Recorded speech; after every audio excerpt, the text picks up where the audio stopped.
আমি climate change নিয়ে গবেষণা করি দীর্ঘদিন। গবেষণার কারণে বিভিন্ন রকমের একাডেমিক আর্টিকেল পড়বার সুযোগ হয়েছে ক্লাইমেট চেঞ্জ নিয়ে, ওয়াইল্ড ফায়ার নিয়ে।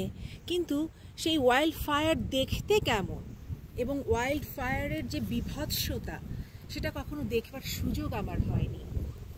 এবার গবেষণার কাজে নর্দার্ন সাসকাচুয়ানে লারঞ্জ, এটা ছোট্ট একটা কমিউনিটি, লারঞ্জ শহরে আমরা ছোট্ট একটি গবেষণার দল নিয়ে এসেছি। গত কয়েকদিন ধরে আমরা আছি এখানে এবং বিভিন্ন ফরেস্টগুলো যে পুড়ে ছারখার হয়ে গেছে সেই ধ্বংসাবশেষগুলো আমরা দেখছি গত কয়েকদিন ধরে। এবং এখানকার কমিউনিটির যে মানুষরা রয়েছেন, বিশেষ করে আদিবাসীরা, তাদের জীবন কিভাবে এই ওয়াইল্ড ফায়ারের জন্য কিভাবে তারা ভুগছে সেই গল্পগুলো আমরা শুনে যাচ্ছি। আর এই যে ডিস্ট্রাকশনসগুলো যেটা আপনারা দেখতে পাচ্ছেন, যে গাছ পুড়ে গেছে, অ্যানিমালসরা পুড়ে গেছে, এবং ছোটো ছোটো যে ঝোপঝাড়ে যে মেডিসিনাল প্ল্যান্টস থাকে, তারপর নানা ধরনের ফলমূল থাকে, সব কিছু পুড়ে ছারখার হয়ে গেছে।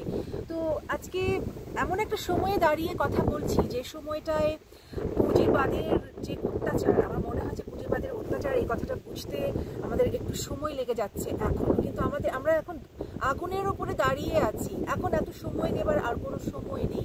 আমাদের সবাইকে জেগে উঠতে হবে। আমাদের নিজস্ব যে জীবন ব্যবস্থা, যে ভোগের বিলাসের যে জীবনটা, সেখানে একটা পরিবর্তন আনতেই হবে। আমরা কি খাচ্ছি, কোন থেকে খাবার তৈরি হচ্ছে, কিভাবে আমরা আমাদের যে জলের যে সোর্সগুলো রয়েছে সেটাকে কিভাবে আমরা বিষাক্ত করে দিচ্ছি প্রতিদিন, কিভাবে মাছগুলো মারা যাচ্ছে, কিভাবে জলজ প্রাণীগুলো মারা যাচ্ছে, কিভাবে পরিবেশ ধ্বংস হচ্ছে, এই যে সমস্ত বিষয়গুলো, এগুলো সব কিছু কিন্তু প্রাকৃতিক নয়। আমরা মানুষেরা, আমরা আমাদের নানা ধরনের অ্যাকশনের মাধ্যমে আমরা কিন্তু পরিবেশকে প্রতিনিয়ত আমরা বিষাক্ত করে তুলছি।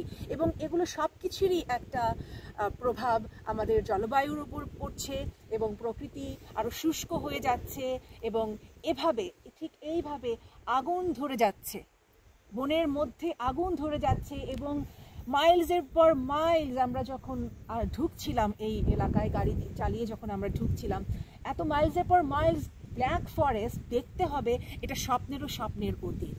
আর এটা দেখতে দেখতে বারবারই শুধু মনে হচ্ছিল যে এখনও কি আমরা জেগে ঘুমাবো, এখনও কি আমরা বুঝতে পারছি না ঠিক আমাদের কি করা উচিত।